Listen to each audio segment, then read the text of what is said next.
എല്ലാവരും ചോദിക്കുന്ന കുറച്ച് കാര്യങ്ങളുണ്ട്. എങ്ങനെയാണ് ഇതെല്ലാം കൂടെ ബാലൻസ് ചെയ്യുക എന്നോട് ചോദിക്കാറുണ്ട്. അപ്പോഴൊക്കെ ഞാൻ പറയും, ഇതൊന്നും ബാലൻസിങ് ഒന്നും അല്ല.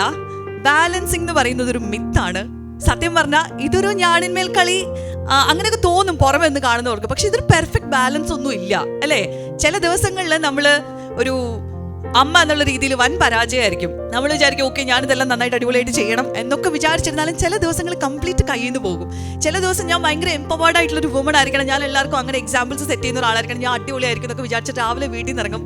പക്ഷേ എന്തെങ്കിലും ഒരു ചെറിയ ഇൻസിഡൻറ്റോട് ചിലപ്പോൾ അന്നത്തെ കംപ്ലീറ്റ് മൂഡ് പോയിട്ട് ഞാൻ ചില ദിവസം നമ്മൾ തന്നെ തിരിഞ്ഞാലും പക്ഷേ ഞാൻ എന്തൊരു അല്ലേ, എന്നെ പോലെ ഇത്രയും ശോകമായിട്ടൊരു സ്ത്രീ ഇല്ലല്ലോ എന്നൊക്കെ ചിലപ്പോൾ ചിന്തിച്ചു പോകുന്ന തരത്തിലാണ് സത്യം പറഞ്ഞാൽ നമ്മുടെയൊക്കെ ജീവിതം ഓടിക്കൊണ്ടിരിക്കുന്നത്. അപ്പം ഇവിടെ അങ്ങനെ വലിയൊരു ബാലൻസിങ് ഒന്നും അല്ല നടക്കുന്നത്. നമ്മളൊക്കെ പറ്റുന്നത് പോലെ നമ്മുടെ പറ്റുന്ന റോൾസ് ഒക്കെ ചെയ്തിട്ട് ഇത് മുന്നോട്ടേക്ക് പോയിക്കൊണ്ടിരിക്കുക എന്നുള്ളതാണ്. അതാണ് ഏറ്റവും ഇമ്പോർട്ടൻ്റ് ആയിട്ട് എനിക്ക് തോന്നിയിട്ടുള്ളൊരു കാര്യം. എൻ്റെ ലൈഫിൻ്റെ ടേണിംഗ് പോയിന്റ്സ് ഒക്കെ സംഭവിച്ചിട്ടുള്ളത് എവിടെയെങ്കിലും സ്റ്റക്ക് ആവുന്ന സമയത്ത് ഞാൻ എന്തുകൊണ്ടാണ് ഇപ്പോൾ ഇവിടെ സ്റ്റക്ക് ആയത് എന്നുള്ളത് ഞാൻ ഇരുന്ന് അനലൈസ് ചെയ്തതുകൊണ്ടും അതിൻ്റെ റീസൺ പോയി കണ്ടുപിടിച്ചത് കൊണ്ടാണ്.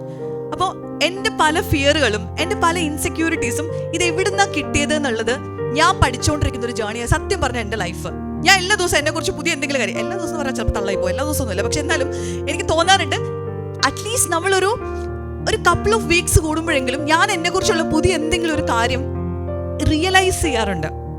ആസ് എ വുമൺ നമ്മുടെ ഏറ്റവും വലിയ സ്ട്രെങ്ത് എന്താണെന്നുള്ളതും നമ്മുടെ വീക്ക്നെസ്സസ് എന്താണെന്നുള്ളതും ഈ വീക്ക്നെസ് ഇങ്ങനെ ആവാനുള്ള റീസൺ എന്താണെന്നുള്ളതും നമ്മൾ തന്നെ പഠിക്കുക എന്ന് പറയുന്നത് ഭയങ്കര ഇമ്പോർട്ടൻ്റ് ആയിട്ടുള്ള കാര്യമാണ്.